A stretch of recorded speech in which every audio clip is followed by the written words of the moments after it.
Well, I have just come from the Adelaide Oval, and speaking about making the 8, if Gold Coast didn't have that extra game in hand against Essendon, the poor team, you go, they're not making it. So my volcano is to Mac Andrew. We know that when you put yourself out there, we don't mind it. We love characters in the game. And we'll go back to when these two teams last played earlier on the year, and there was the byplay. So this was all the talk. Is after the game. It's on here, and there's a genuine dislike. Adelaide said, well, we'll just put that back, and we'll put that in the memory bank. So if you do that, if you put yourself out there, you're pointing to the scoreboard, you're in the face of the opposition, the next time you face that person, you'd want to play well. This is the first minute of the game. So here's the start. You can see the matchup we all wanted.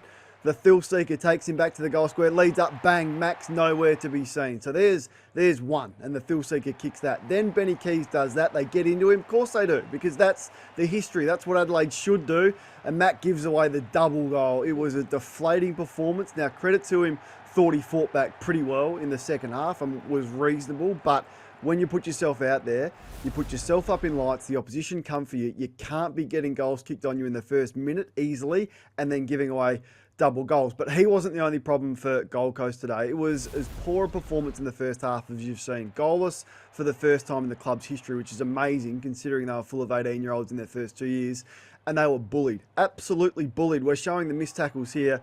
This could have ran for 5 minutes. They were absolutely unable to lay a glove on Adelaide today. So physically, they've talked a big game this year, Gold Coast, and then when you actually put up to it in a game that's pretty important, you're not able to stand up to it physically. So, yeah, I just thought it was an embarrassing performance and a real dent when we thought we were starting to take this Gold Coast group seriously.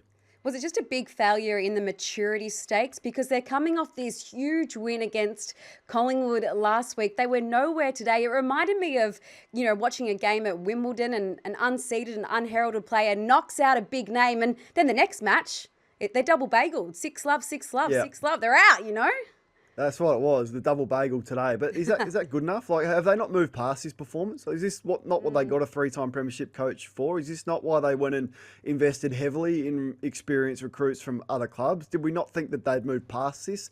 Can you not be showered with that praise like they were last week and then just front up the next week? Long break, no excuses there. Tuke Miller was a big blow, but they were nowhere today, and credit to Adelaide, they were just enormous. They play the right way, the Adelaide Footy Club. Fully even performance. Neil Bullen, best game for the club today, but their back six was rock solid. They had 10 intercept marks in the first quarter, and Gold Coast ended up having more entries than Adelaide, but they never looked threatening. So just such an even performance from Adelaide. They were ruthless, they were brilliant, and right up there in terms of the best wins of Matty Nix's career, I reckon. That's how good they were.